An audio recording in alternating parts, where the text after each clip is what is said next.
Hello, everyone, and welcome to today's first live event of the COP30 Virtual Ocean Pavilion. My name is Katie Mitchell. I work with the Global Ocean Forum, and we are one of the organizing partners for this year's Virtual Ocean Pavilion, which is a collaborative effort with more than 25 organizations coming together to try and raise the profile of the ocean within ocean and climate negotiations, and also to make the Conference of the Parties for the UN Climate Conference more accessible for those who aren't able to attend in person. This year, the UN Climate Conference is being held in Belém, Brazil, and this virtual ocean pavilion is bringing together collaborators from all around the world to discuss and learn more about the key themes of the conference with a focus on issues related to the ocean.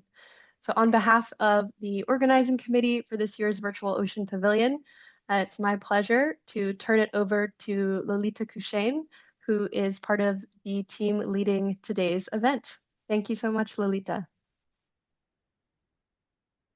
Good morning, everyone, and welcome to our session. It's really nice to see you all, and thank you so much, Katie, for the introduction, for the presentation of the Virtual Ocean Pavilion. So our session today is Facing Climate Denial, Joining Forces Across Generations Against Disinformation. So I'm Lolita. I'm an advocacy officer spokesperson for Nausicaa, the National Sea Centre in France, and I will be your moderator today. So as Cathy explained, this event is part of the Virtual Ocean Pavilion to raise ocean issue within the climate discussions. Today's session is co-organized with our young ocean advocates that are part of the Citizen of the Ocean initiatives that are there, Elisa, Aditi, Ayesha, Fran. We are really glad for you to be there and to have been so involved in the organization. And we will be bringing together perspectives from different generations to explore how this challenge is affecting throughout generation and throughout the world. So before we dive in our event, I will briefly set the scene and the context of our subject with some definitions. So according to the Cambridge Dictionary, climate denial refers to the argument or the belief that climate change is not happening or is not caused by human activity, such as burning fossil fuels. But today, denial goes even beyond this belief. It often takes maybe some more subtle forms, like framing climate action as something too costly, or maybe it's uncertain, or it's too late. There is different narratives we are seeing today. And also to set the scenes, we also need maybe to make a difference between misinformation and disinformation. The United Nations defines misinformation as the unintentional spread of inaccurate information, whereas disinformation is like false information that we deliberately created to deceive, often with the goal of causing harm. So today, disinformation, we are addressing disinformation and its consequences. That's our speakers we elaborate on.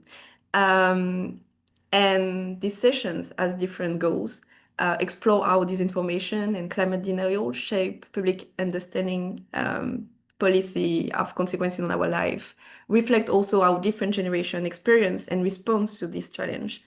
And finally, our aim is to have something concrete at the end of this session, a handy guide with practical insights, reflecting our conversation, our collaborative conversation today. Before we begin our first part of the event, which is international dialogue with our speakers, I would like to do like maybe a really quick icebreaker. If you feel comfortable to share maybe some something you believe, like some like something related to climate denial, like a myth you heard about, that you've seen online in the news or daily conversations. I don't know, maybe climate change is something natural or something like this. You feel free to share it in the chat. And I let you a bit time to do so. We'll try to use this insight to reflect in our handy guide at the final and have an overview of what are the common disbelief we have. Oop.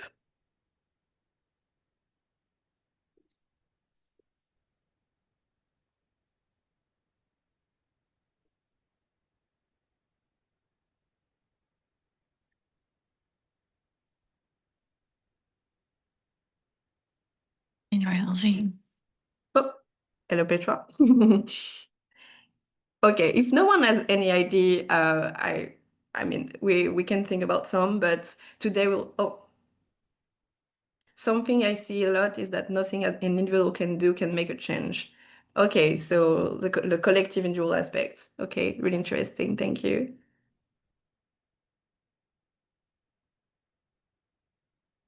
Okay, common myth I hear is that sea level rise isn't actually all that bad, that is raised only a little each year. That's true. That's one I also heard. Yeah. Hi everyone, here in Brazil, I've heard a lot of disinformation about our coral reefs, such as the idea that it's okay to step on them. Sure, really concrete disinformation that has really, like, really big impact. Okay, so it's been normal to have changes in climate since the ice ages. Exactly, like it's normal, it's natural, like you don't need to worry about what's happening now. That's one is really common. That's true.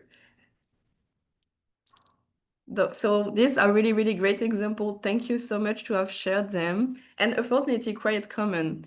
So I think a lot of us have heard about them. Today, with our speakers and with our session, we'll try a bit to debunk them and to see how we can counter this type of narratives.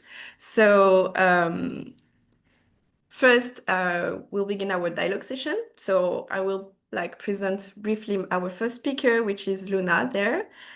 She's a senior policy advisor on European UN affairs and climate disinformation knowledge at Cota Climat. She's a environmental policy expert passionate about intersection of politics and science. And she will today speak about understanding denial beyond disbelief. And I let you the floor, Luna. Thank you very much. Thank you so much, Lolita, and thank you. Good morning, everyone. Thank you for being here at the Intergenerational Dialogue. So my name is Luna Vemar. I'm speaking on behalf of Quota Climat. We're a French NGO that monitors climate disinformation, and we strive for information integrity with a focus on mainstream media.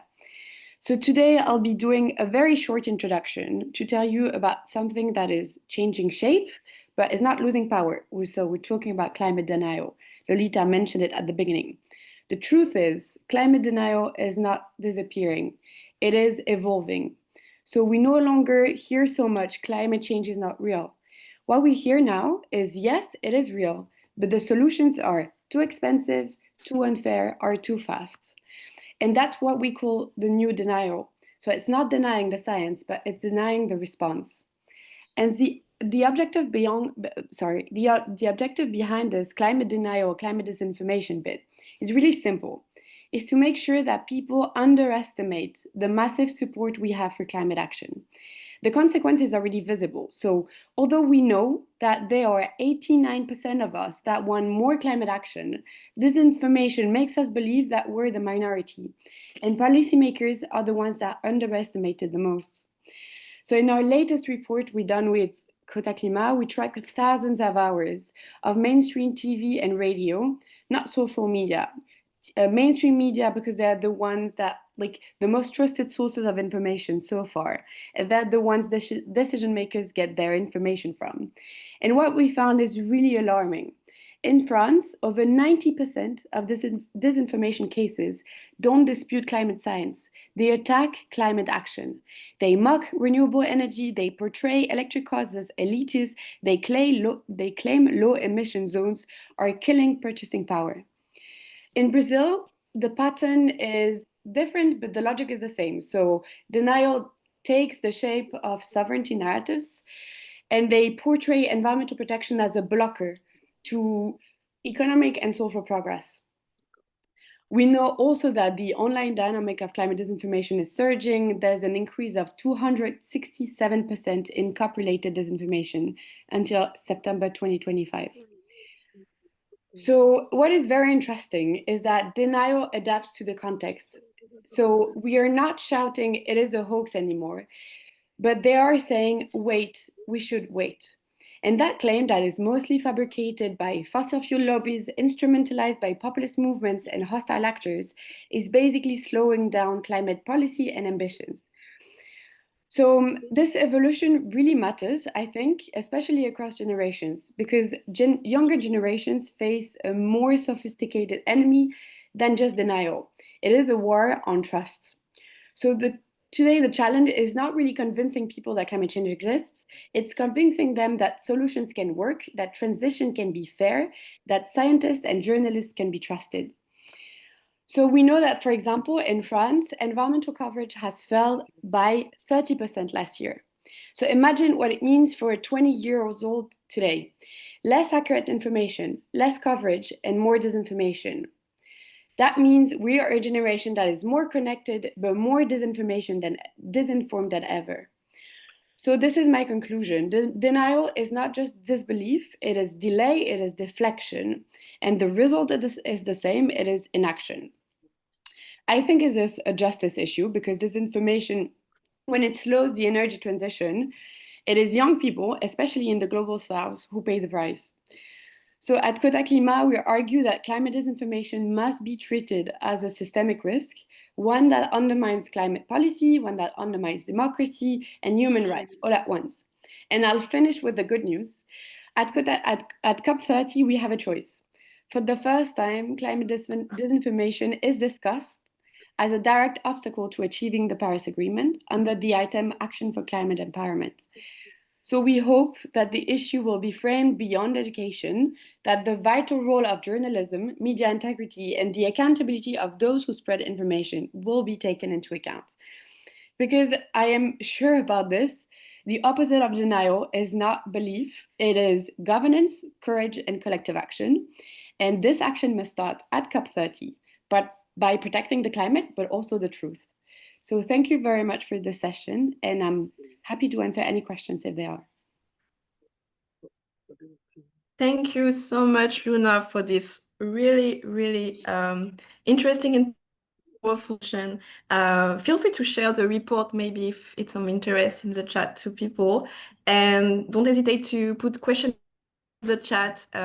Some speakers may have to leave before the end of the session, but while they're there, they will try to address the question if they can.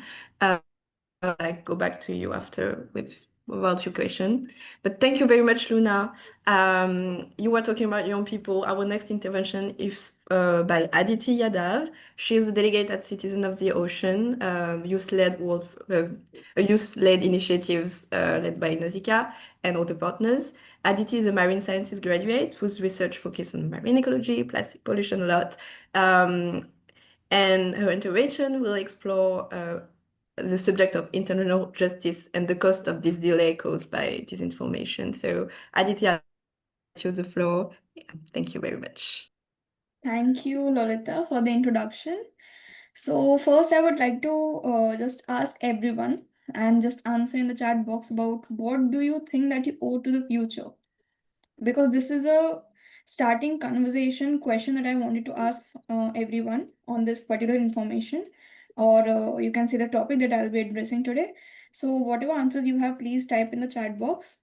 And along with this, let's just understand what recognizing disinformation is, because today we stand at a pivotal moment in human history where one is not defined not only by like crisis but by conscience. So intergenerational justice asks a simple yet profound question, which is what kind of a world are we leaving behind? So today's young people are inheriting the accumulated costs of yesterday's indecision of the elder people. And from climbing temperatures to increasing indebtedness, the cost of delay is no longer abstract. It's real, unequal, and unfair. Recently, an article published in, I guess, Nature Climate Change by Hickman and others in the year of 2021 showed how young people from 10 countries can express climate anxiety related to lack of policy action taken and taken as a form of betrayal by older generations. And these were not just emotional exaggerations, but part of a scientific reality. So every decade of delay in climate mitigation adds billions to adaptation costs and increases inequality. This is what I believe, and that is what I took from the paper that I read. And the ethics of this delay go beyond economics. This intergenerational justice undergoes moral reciprocity, or the idea that our obligations extend forward in time, not just outward in space. And also, each act of delay shifts risk from those who created the problem to people too young to have consented to it. But the point that I gather from this is that it's not about the blame. It's a, you can say, I guess it's a call. It's a call for solidarity across ages. And as research in global environmental change highlights, policies anchored in intergenerational solidarity, including climate councils, inclusive of youth, and just transition frameworks, rebuild citizen trust in institutions. So, a currency of collective action is made of trust. The most ambitious policies stumble without them. And economic studies are also something that resonates with the truth. And one such study by Jacob in the year of, I guess, 2016 again, in environmental science and policy, estimated that the longer decarbonization is delayed, fiscal and more debt increase, eventually burdening future taxpayers, is what is causing all of these problems for us. And yet, when solidarity shapes policymaking, when young voices share the decision table, the result is not just fairer policy, but faster progress. I'm sorry, I could hear something. Is something? I guess someone's mic was on, so I just thought there was a question. Sorry, sorry. Yeah, so I would just like to end my dialogue by saying that therefore it just follows that solidarity is not sentimental, it's strategic, and it rebuilds legitimacy, bridges generations, and redefines urgency not as a panic, but shared responsibility. So thank you. Thank you so much, Aditi, for sharing this really important word, important perspectives. So our third speaker is Geoffrey Pouget. He's working in public affairs and communications as an advisor. He's also the founder of Amares Conseil. So he's a strategic communication expert in France and Europe. And he also contributed to the Citizen of the Ocean initiative, participating in workshops ahead of the UNOC conference and supporting Nausicaa in this work. So today he will share insights on the power and the role of media ecosystems in addressing this important subject as disinformation. So Geoffrey, it's you. Thanks a lot, Lolita. Hi, everybody. Thank you very much. So, I'm really glad to be part of this virtual session. As Lolita said, I'm from France. I work as a strategic communication advisor for many organizations, public and private, NGO.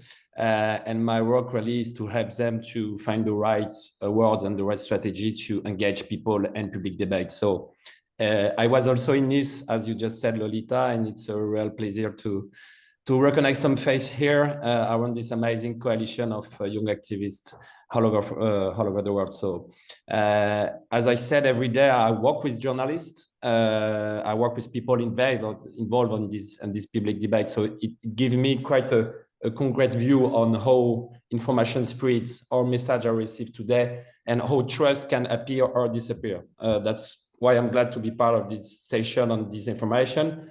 And we try very modestly to share my perception of the level of disinformation we are facing too, but also of action we can make together. So for me to understand the current situation, we need to really go back to 2016. 2016 is the first year of Trump administration. It's also the Brexit, and it's the year where the word post-truth entered to the dictionary.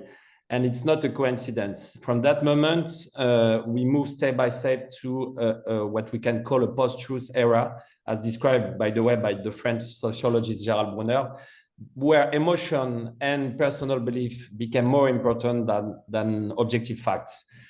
And then this phenomenon grew faster and stronger with the explosion of social media, for sure, but also with AI, because with AI today anyone can can build their own little, truth bubble, just as filter bubble have already created different reality universe. And this politically, for me, it's really a shift which is vertiginous, and it also affects for sure our democratic models and on our ecological transition effort.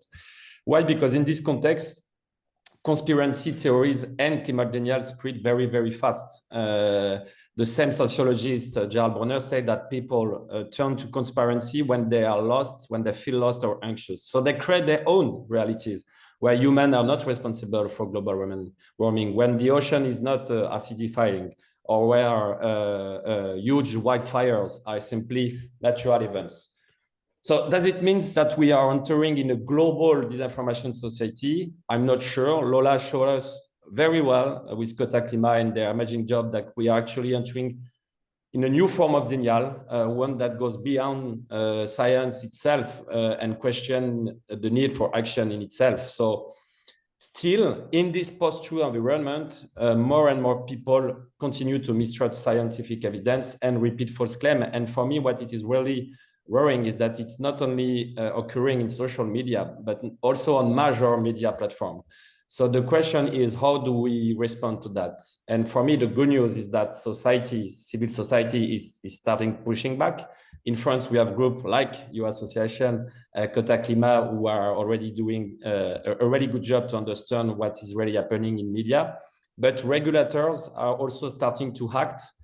For example, in France this week, the Conseil d'État, which is one of the major administration here, give a sanction against a major news channel who was spotted, by the way, by COP30, that allowed a climate skeptic guest to call the global warming a conspiracy. So it's a start, but it shows that facts still matter. And personally, I believe that we also need to go deep into rethink the climate story we tell, because for many years, climate communication has been dominated by what some people call the doom and gloom narrative, talking extreme event, collapse, danger, and it raised an awareness, but it also discouraged many people. So today, some of experts in communication call to a boom and bloom approach. We must keep the truth, but we also need to show solution and possibilities. And it's exactly what the professor Edward Maybach from George Mason University explained when he called an effective climate communication should always include 5 key ideas. It's real, it's us, experts agree, it's bad, others care, but also there is hope. And the idea of hope is still very important, according to me, because it motivates, of course, people to act. And finally, there is for sure the story we tell, but there is also the way we interact with people that share information, the journalists. And here I speak as someone who works directly with media for my client or organization or partner every day. Journalists are not tired of climate issue. They are tired of empty message. So we need to really help them to understand with data, with context, with expert, with example, Our job is not to just send press release, is to support them over time. When you walk into an organization, you could invite them, to workshop, to offer them background material, organize training session. All those elements lead for me to one conclusion I want to share with you here. We need new story and new formats, and we must create narrative that are not only warnings again, but an invitation to take part in change. And as I said, I had this change to work with this coalition of young people before in UNOC, and what I saw was truly inspiring. This new generation is not only able to sound the alarm, they are already bring real substance, real stories, real ideas to the table. Even you are a researcher, activist, or on the ground, you have the possibility to communicate with clarity and purpose. So, keep speaking, keep asking questions, and keep shaping the discussion. Thank you very much. Thank you so much, Geoffrey, for this really, really important intervention and grounding in your experience as a communication expert So a lot of art and clapping in the in the emoji. So thank you very much. Our next speaker is Emily Nocito. She worked on marine issues and conservation. She's a PhD. She's a PhD working at the University of Maine, also UN Ocean Decade Gender Experts Working Group. And she will explore how disinformation is linked to ocean conservations. And I let the floor to her. Hi, everyone. Thanks so much. Good morning, good afternoon, good evening, depending on where in the world you are. That's one of the things I love about the Virtual Ocean Pavilion is that you can call in from all over the world and get to be a part of COP30 in Brazil. Thank you so much for the introduction. As mentioned, my name is Emily Nocito. My PhD focus is on marine conservation in Antarctica and the high seas, but I also work very closely as a science communicator and in those circles. And so today I'm just going to talk a little bit about how specifically we see disinformation and climate denialism in the marine conservation space. And in case you didn't know, ocean conservation is not immune to disinformation and climate denialism, both from special interest groups and the media at large, especially when they're keen to have a splashy headline. Some examples I want to give are from where I am from. I currently live on the East Coast of the United States. And right now we see an attack on offshore wind. And offshore wind is key for combating our reliance on harmful fossil fuels. It provides jobs and economic growth to coastal communities, as well as clean energy sources. However, anti-offshore wind groups have been known to spread misinformation about its effects. For example, where I'm from, in New Jersey, these groups have spread misinformation about whale deaths. Using the death of whales, which lacks scientific evidence linking their deaths to offshore wind, is key because it creates a connection to people who likely believe that they're doing the right thing, that they are protecting the whales and therefore protecting the ocean. However, special interest groups such as these actually have ties to the fossil fuel industry. A report from the Climate Development Lab at Brown University actually found a coordinated effort to delay offshore wind projects and to undermine public support. These groups ended up actually being funded by fossil fuel companies such as Shell, such as Chevron, and such as Marathon Oil, who funded the lawyers that support the anti-offshore wind groups. And so here we have public that genuinely believes that they are trying to protect the ocean. They see these claims that there are whale deaths linked to offshore wind. They see these claims that it may affect, for example, migration patterns of not just whales, but other cetaceans. And so they think that by supporting this, they are pro-ocean conservation. And what this is a coordinated effort to misinform the public or to paint a single story. And as we know, stories in science always have multiple perspectives. Misinformation, especially about the ocean, also spreads due to either poorly researched or poorly communicated public pieces. One of my favorite examples actually comes from 2016 when a publication called Outside Magazine printed an obituary for the Great Barrier Reef. And that obituary for the Great Barrier Reef was picked up internationally by news outlets. It dominated for a long time the news cycle, especially if you are in the ocean space. It was meant to be an eye-catching, splashy piece, but really what it did was provide the public with incorrect information and, to be honest, a really healthy dose of climate depression. Dead means dead, that there's no hope, that it is very truly the end. But I can confidently say that the Great Barrier Reef is not dead. It's actually quite alive. What we need to do is make small changes and large-scale changes to ensure the health of the Great Barrier Reef. It is definitely suffering, but it is certainly not dead. And what you have there is not just misinformation, but climate depression and the sense of, what can I do then? There's nothing. Dead is dead. But actually, this piece of information, which was poorly communicated and meant to be splashy and meant to be eye-catching, really harmed a lot of work being done because there was a sense of a lack of hope. In a similar vein, a 2006 paper that was peer-reviewed, that was published in a well-known, reputable scientific journal, projected, among other things, that all fisheries in the world would collapse by the year 2048. So this was produced by scientists in a peer-reviewed journal. It has gone through the peer review process, which if you've ever participated in, you know is quite long and quite rigorous. And it was actually just a small piece of this overarching paper, but it made it into the press release for the paper. And that snippet was then picked up by media outlets. And you would expect this near direct pipeline from the scientists to the media would not cause an issue. But many scientists still to this day refute the claim. In fact, the claim was put under an assumption that no fisheries were sustainably managed in our world, overarchingly. And actually, the UN Food and Agricultural Organization estimates that 66% of fisheries are sustainably managed.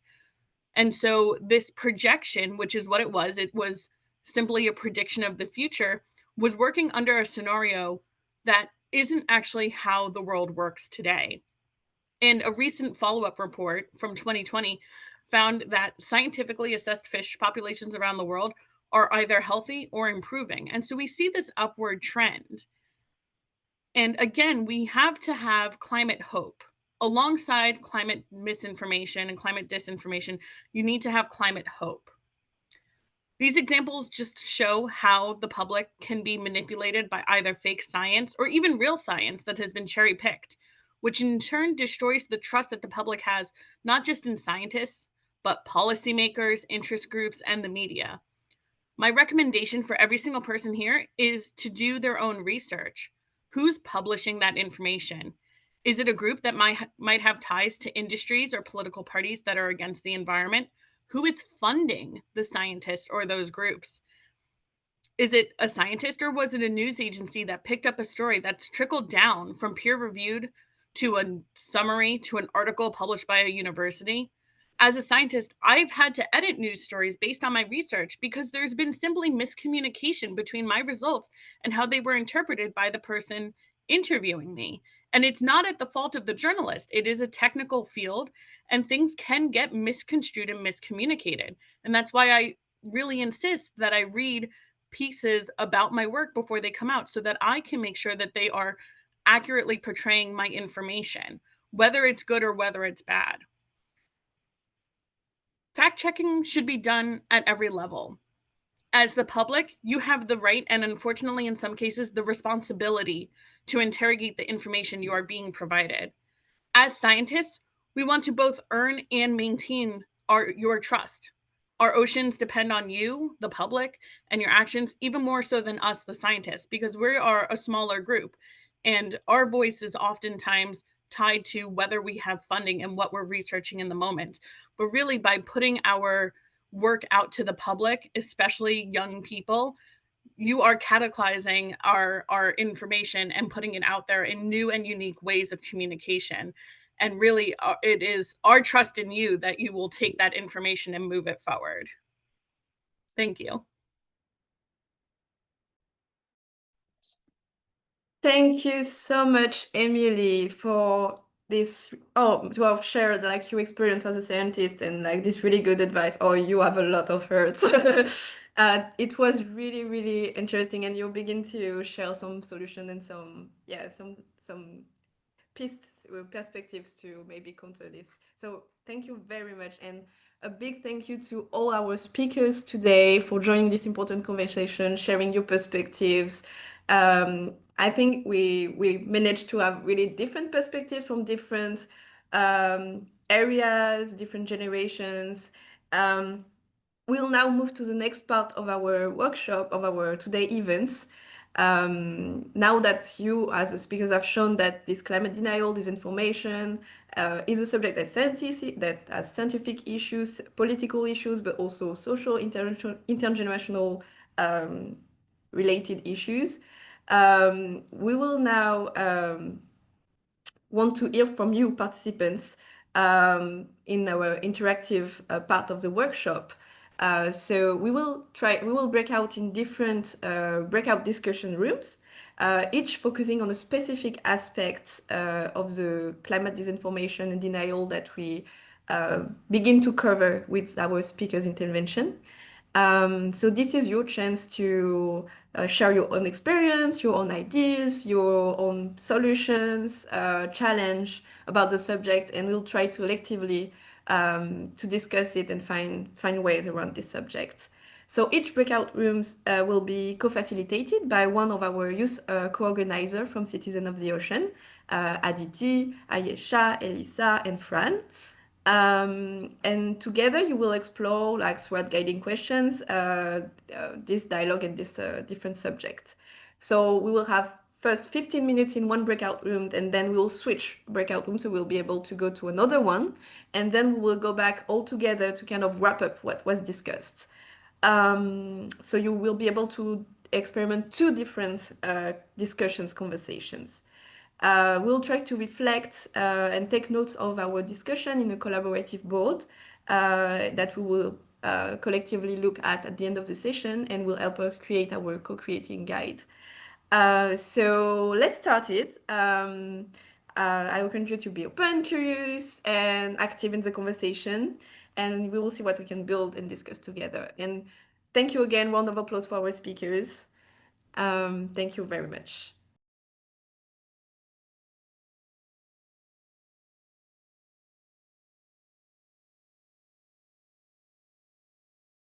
Welcome back, everyone. Nice to see you. I hope you had really meaningful and engaging discussions in the different breakout rooms. We are entering our final part of the event. So thank you everyone to have participated and engaged in the discussions. We will now take a few minutes to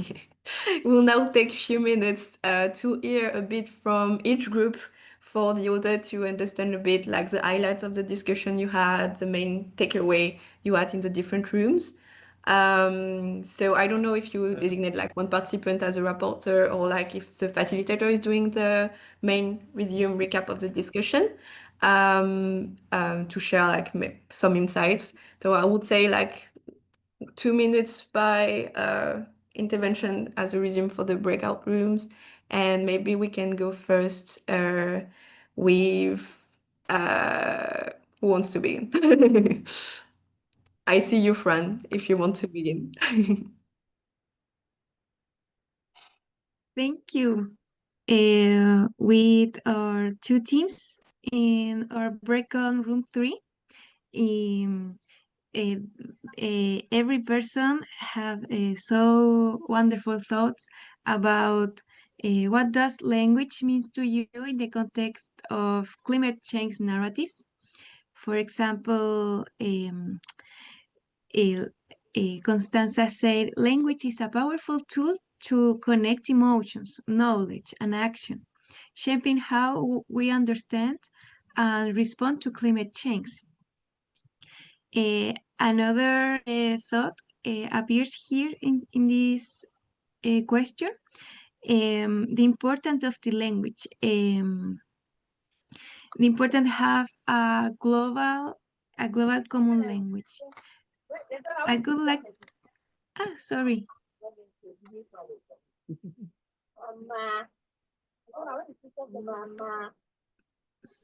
Somebody have the microphones open?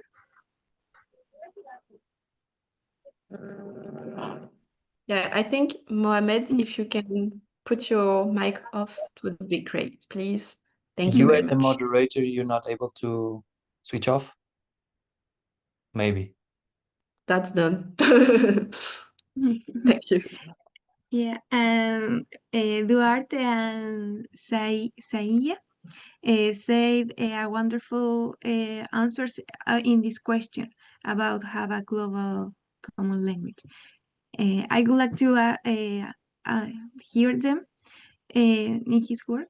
Maybe they can speak better than I for in this answer. And the second question about what is the connection between climate narrative and actions.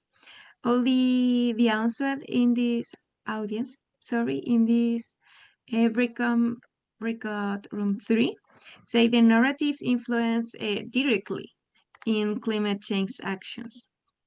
So it's very important how to define the objective public and to create a narrative special of the public. And that's it in another time. Thank you so much. Thank you very much, Fran, to have done this really, the discussion seems really interesting. I went around, it seems really engaging. So maybe let's go to the next room. Maybe Elisa, if you want to tell us a bit more about the discussion you had in your breakout rooms. Okay, perfect. Well, our session was discussing about how can we make the climate and ocean negotiation more accessible. And the first question was, what are the barriers we are fighting for? So what are you seeing? So we discussed this global north and south barrier. So this kind of disconnection also, but the internet connections as a barrier too, because everything we need to have this connection in the internet. Financing as well, even in the developed countries, and especially for young people, and the language used in these negotiation spaces, and cultural barriers too. So we could use and make instructions and procedures more accessible to everyone for guarantee the participation. The second question was related to how can transparency, education, and participatory communication helps to transform negotiations into a space that drives tangible local actions and interest. And we talked about how ocean literacy can be useful as a tool for connection, change, and actions, and a hackathon as a space for collaboration and construction together.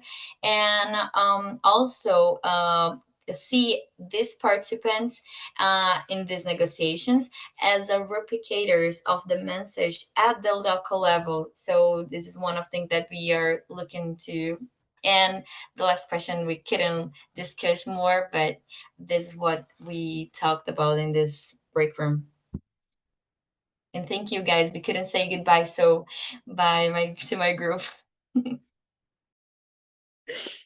This seems really interesting. Thank you so much for this really effective and pretty interesting wrap up, Elisa. So maybe the next breakout room, Aditi, if you have some words about what the main highlights of your discussions was. Yeah, so my breakout room was breakout room 1, and we actually had a pretty good discussion. So, based on the questions, we just summarized that in order to recognize the disinformation, first of all, you need to know the source, like what the source of the particular publication or the particular information is, if it's credible or not. And if you don't know if it's a purgatory journal or if it's a impactful journal, you should just go to the website, Google stuff, and then they'll tell you everything. And secondly, the particular number of publications that you're going through, are they like cited or peer reviewed or not? And third one was that maybe scientific specializations of those people who actually published that paper, we should be looking into that too. So this is what we summarized in the first question, which was the source of information. Secondly, we actually talked about the specific information, that how does it influence the industries or who benefits from it. So majorly all the industries who are benefiting from illegal fishing, and people with power, you can say, having an special economic interest, are the ones who are benefiting from it. And also the communities who benefit from these kind of information, who get outreach because of false information, like on the social media and stuff, they are also the one benefiting from false information. Thirdly, we talked about in what ways do emotional appeals actually influence people. So the two things that we came up with was the emotional influence, if it actually relates to the person personally or not. And second is effective communication, like the way you communicate the particular information. If it's positive, then it will have a positive impact on the population. And if it's negative, then the negative influence. And the fourth question that we addressed was what strategies can we employ in order to recognize and counter this disinformation. So we just came to the conclusion that we just need to have more improved communication among scientists and have more open source information put out for the public, and all the discussions on complex topics should be done on a public platform like such as this one, the workshop. And these kind of workshops can be open source and accessible to all the public so that they understand and they know about climate denialism or any other topics that we are addressing in the particular workshop. So yeah, that was it. Thank you. That's a lot. That's a lot of interesting insight. Thank you so much, Aditi. And the last but not the least, Ayesha, if you want to say some words about the discussion you had. So my topic of celebration was building trust across generations and media. One of the main things that we discussed was how the shift from using traditional sources of media such as newspapers or news channels, etc., to short form content on social media or um, through AI even is shaping the way people see and receive and process information related to climate issues. One of the main things that was raised was um, the first one was to establish a sort of communication channel between different generations so that this divide that we have about certain age groups saying that social media is a terrible source of information and other ones saying that it's a great source of information. We can sort of bridge them together by creating more transparency and clarity on where the information on social media is coming from. And then also to have more transparency and clarity related to the use of artificial intelligence. Now that it's becoming so common, we need to know whether it's a text or an image or anything, if it's AI generated, and whether the statistics or the facts or whatever in that AI generated piece have been, sort of checked for correctness or not. Thank you very much, Ayesha. Oh, did you finish? Sorry, I'm not sure. Yeah, I finished. Sorry. Thank you. Thank you so much. So that's the wrap up of the whole discussion you had. It seems really relevant, really like covering a lot of different perspectives and subjects. So thank you very much for all the participants to have shared the insights, the perspectives and thoughts, and to be engaged in this process. We are really glad. So this practical outcome of today's dialogue, we'll try to reflect them on the collective documents. And thank you so much for contributing to that. Maybe before we close our today events, something we talked about when we organized the event was also to end it with like an invitation for each of you to take a brief moment to think about maybe a personal or a collective action you think you will want to take after this session regarding disinformation, climate denial. It could be something really small. I don't know, like fact checking a post you will share on the social media, or like something bigger that you're thinking about. And you can drop it in the chat, or like maybe like talk right now if you want to, or even like keep your commitment to yourself. But yeah, that's how we wanted to end the session, with a little engagement commitment from each of you.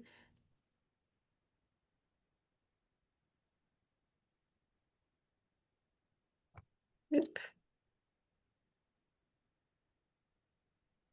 Feel free to raise your hand or put it in the chat, or keep it to yourself.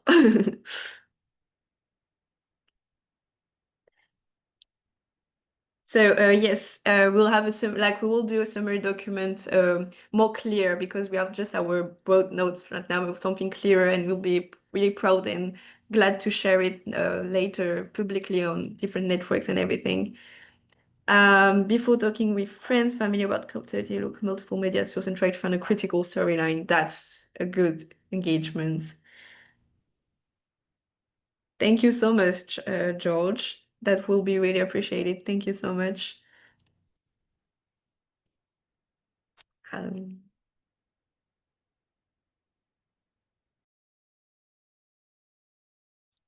So thank you very much all to have been involved.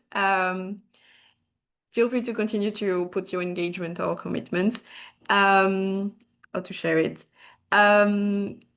So I will conclude this event with saying that we all have something to do with combating disinformation, like false narratives and everything related to ocean climate change. And we thank you all once again for your energy, your openness, your insight. We'll share the final documents with all your perspectives on it. And of course, a big, big, big thank you to our facilitators from Citizen of the Ocean, Elisa, Aditi, Ayesha, Fran. You were amazing. Thank you so much to have put your energy in the organization of this event.